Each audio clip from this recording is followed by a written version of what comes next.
로마 시대 당시의 이스라엘은 에돔 사람인 헤롯 왕이 다스리고 있었습니다.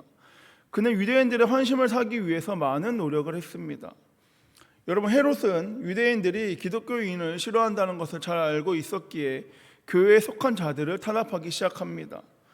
헤롯이 잡아온 사람들 중에 예수님의 12 제자 중 한 사람이자 요한의 형인 야고보가 있었습니다. 여러분, 당시 야고보는 베드로와 요한과 같이 초대 교회를 대표하는 리더 중에 한 사람이었습니다. 여러분, 헤롯은 유대인들의 마음을 얻기 위하여 야고보를 죽였습니다. 유대인들은 헤롯이 교회를 탄압하는 것을 보고 매우 기뻐합니다. 또한 헤롯도 자신이 교회를 핍박하는 것이 유대인들을 만족을 준다는 것을 깨닫게 됩니다. 그리하여 그는 더욱더 유대인들의 환심을 얻고자 이번에는 교회 전체의 리더라고 할 수 있는 베드로를 잡아왔습니다. 여러분, 유대인들은 베드로가 투옥되었다는 소식에 열광을 했을 것입니다. 예수님의 수제자이자 초대 교회의 대표 리더인 베드로마저 죽으면 기독교가 큰 타격을 입을 것이라는 것은 불보듯 뻔했기 때문입니다. 그러나 붙잡아온 베드로를 당장이라도 죽이고 싶었지만 유대인의 절기인 유월절 기간이었기에 헤롯은 유월절이 끝난 후에 베드로를 죽이기로 합니다. 여러분, 얼마 전에 야고보를 잃은 그 예루살렘 성도들은 옥에 갇혀 생명의 위협을 받고 있는 그 베드로를 위해서 간절히 기도합니다. 여러분, 그랬더니 어떠한 일이 일어납니까? 여러분, 예루살렘 성도들은 베드로를 위하여 간절히 기도하였고 하나님께서는 그 기도에 응답하셔서 천사를 보내 베드로를 구출하였습니다.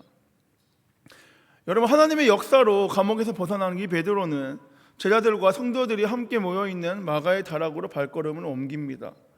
여러분, 그곳에는 많은 사람들이 모여서 베드로를 위해 기도하고 있었습니다. 여러분, 마가의 집에 도착한 베드로가 문을 두드리자 로데라 이름을 하는 한 소녀가 문 두드리는 소리를 듣고 누구인지 확인을 하기 위해 대문으로 나아갑니다. 여러분, 그녀는 대문 밖에서 문 두드리는 자가 곧 베드로라는 것을 깨닫게 됩니다. 여러분, 그래서 그녀는 너무 기쁜 나머지 베드로에게 문도 열어주지 않은 채 곧장 사람들에게 가서 베드로가 돌아왔다라는 것을 알립니다. 여러분, 마가의 다락방에 모인 성도들은 한 마음으로 베드로가 감옥에서 나오길 간절히 기도한 사람들입니다. 그러나 막상 로데가 이들에게 베드로가 지금 문 앞에 와 있습니다 라고 전하자 이들은 로데의 말을 전혀 믿지 못하였습니다. 오히려 그들은 로데에게 너가 미쳤구나 라고 대답합니다.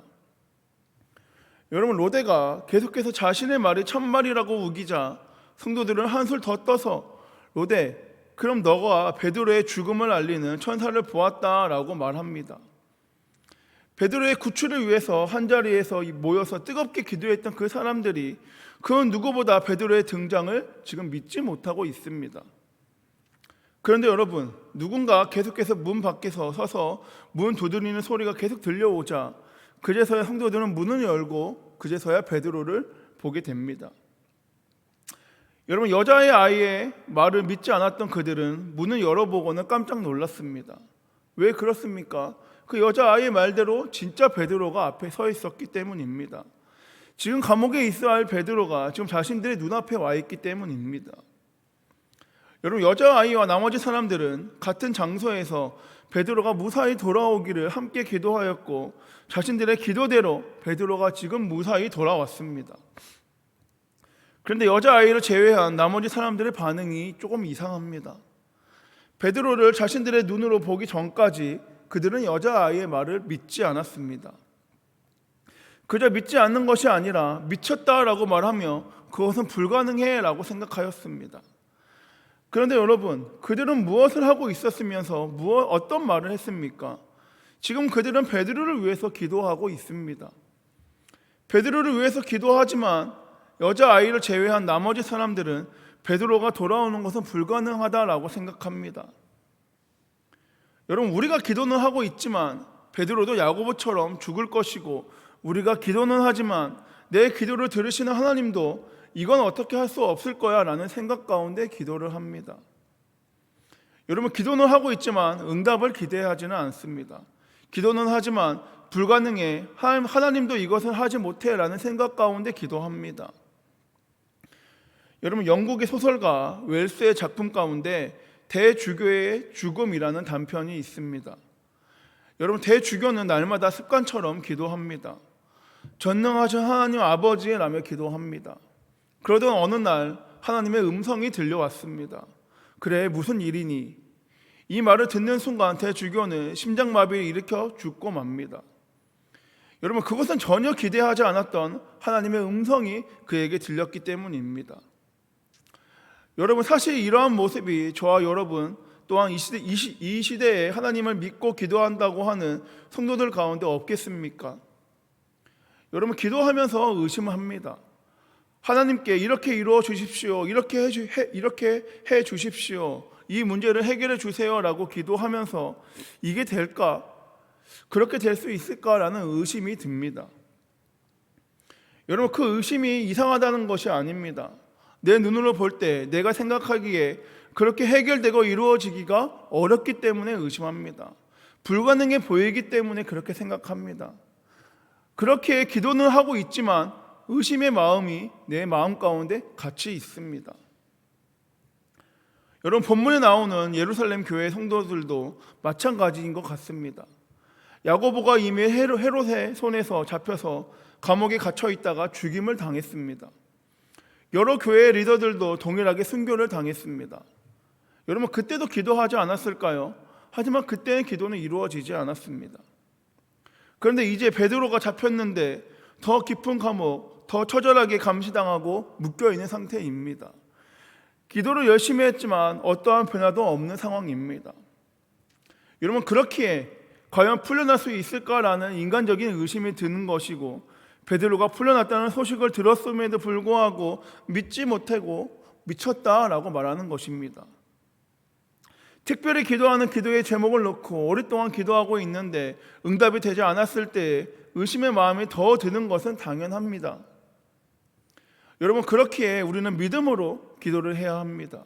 상황과 형편, 경험을 바라보면 의심이 찾아옵니다. 인간의 능력과 방법으로 보면 한계가 있기 때문입니다. 그러나 여러분, 하나님은 전능하신 하나님이십니다. 절대 불가능하다고 우리가 생각하는 어떤 문제나 어려움도 하나님께서 역사하시면 반드시 해결될 줄 믿습니다. 여러분, 하나님 앞에서 해결되지 못할 문제가 어디 있겠습니까? 하나님께서 하지 못할 일이 어디 있겠습니까? 여러분, 기도할 때 우리의 시선과 초점, 우리의 마음은 하나님의 능력에 두어야 합니다. 하나님의 손길 가운데 두어야 합니다. 그러할 때 의심이 아닌 믿음의 기도를 우리는 이어나가게 됩니다. 하나님께서 역사하실 때 찬양하며 감사함으로 우리가 나아가 고백하게 됩니다. 사랑하는 여러분, 오늘 이 시간 가운데 저와 여러분 우리 자신을 되돌아보길 소망합니다. 우리에게도 이러한 모습, 기도는 하고 있지만 이미 포기해버리고 기도는 하지만 하나님도 불가능하다라고 단정짓고 있는 모습은 없는지 살펴봐야 합니다. 여러분, 우리에게 불가능하다라고 하는 것이 하나님에게는 불가능한 일이 아닙니다. 우리는 불가능하지만 하나님은 가능하시며, 아니, 하나님은 역사하십니다. 여러분, 이러한 고백이 있습니다. 사람이 할 수 없는 것을 하나님은 하실 수 있느니라. 여러분, 그래서 우리는 기도하는 것입니다. 나는 못하지만, 나에게는 능력이 없지만 내가 기도하면 하나님 하신다. 나는 기도할 뿐인데 하나님이 역사하신다. 여러분, 저의 지나온 시간 가운데서도 기도의 응답에 관한 체험들이 있었지만 사역을 하면서 특별히 기도의 능력을 더욱더 선명하게 경험할 때가 있습니다. 기도하였더니 베풀어 주시는 하나님의 은혜와 응답 가운데, 기도했더니 내가 도저히 할 수 없는 불가능한 일도 그 모든 것을 능히 행하시는 하나님의 역사하심을 경험할 때가 있습니다. 그런데 여러분, 하나님의 기도에는 능력이 있지만 그 능력을 믿는다고 해서 우리가 손 놓고 아무것도 안 해서는 안 됩니다. 우리의 열심 가운데 임하시는 하나님의 역사하심, 그 역사하심을 믿고 의지함으로 우리가 최선을 다해 살아가며 기도할 때 전지전능하신 하나님께서 내 기도에 응답하실 것을 믿음으로 우리가 나아가야 할 줄 믿습니다. 사랑하는 여러분, 기도하지만 응답을 기대하지 않는 사람들이 아니라 기도하기에 기대하고 또한 기다리는, 또한 행하는 믿음으로 굳건히 서서 나아가 승리하는 저와 여러분 우리 한성교회 모두가 되길 소망합니다. 말씀을 정리하겠습니다. 여러분, 토마스 왓슨이라는 사람이 이러한 말을 하였습니다. 믿음이 없는 기도는 열매도 없다. 여러분, 이 말을 반대로 하면 믿음이 있는 기도는 열매가 있다라는 것입니다. 여러분, 하나님의 능력을 믿고 기도하고 계십니까? 아니면 기도는 하고 있지만 하나님의 능력은 믿지 못하고 계십니까?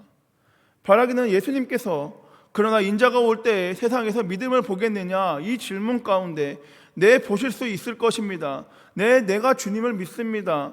제가 어떠한 상황에도 주님의 사랑을 의심하지 않고 항상 기도하고 낙심하지 않겠습니다 라고 대답할 수 있는, 또한 그렇게 살아가 승리할 수 있는 저와 여러분 한성교회 되어 날마다 전지전능하신 불가능도 가능케 하시는 그 하나님의 그 끝의 은혜와 복을 충만하게 누리는 저와 여러분 우리 한성교회 모두가 되길 소망합니다.